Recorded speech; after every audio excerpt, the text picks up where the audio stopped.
definitely be more satisfied. But no, it's important. Of course it is. You know, your first game. You know, you want to get off to a good start. You want the players to get off to a good start, and give a reward for the travelling fans. Full allocation taken. You want to give them that reward. You know, you saw it from the warm-up onwards.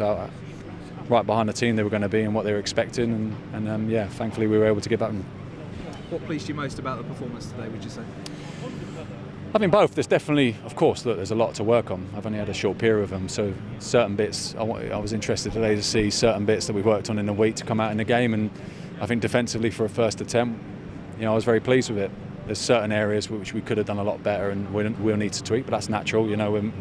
We'll be able to work on those things. And then offensively, there was certain moments we were very, very good, and other moments where we weren't so good, which we could have done a lot better with. So, yeah, as a first attempt, I was very pleased and delighted with the effort from the players.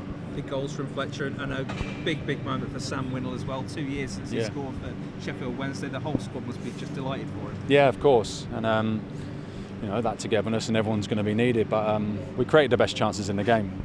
We didn't really suffer too much on our goal. They had possession, but possession where we wanted them to have it, and then we created the best chances. So yeah, very pleased to see those guys score their goals. But the most important bit was the team effort and the 3 points and the clean sheet.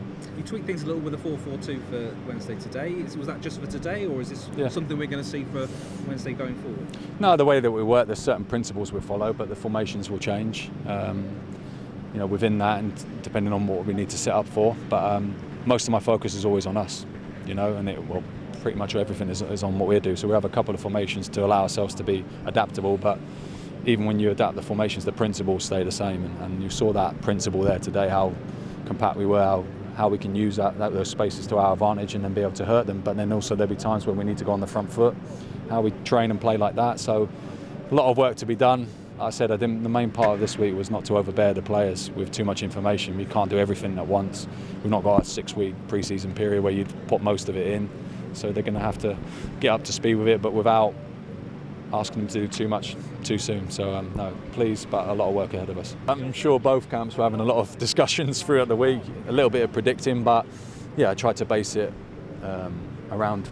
It's a new manager. I'd expect him. He's had long enough to put his own set pieces in for that matter. So I did base it around that, but tried to use it in a way where the lads had to expect something unexpected. And when that happens, let's be ready for it. So we had a clear organisation to be able to do that. And in terms of setups and stuff like that, yeah, there's a little bit of guesswork. But if I'm honest, the main part of my work is about us. And what I focus on anyway, so it probably helped us anyway because most of the focus is on what we do and how the methods we're going to use. So I think that's the best way to prepare a team regardless of what you're going to face against.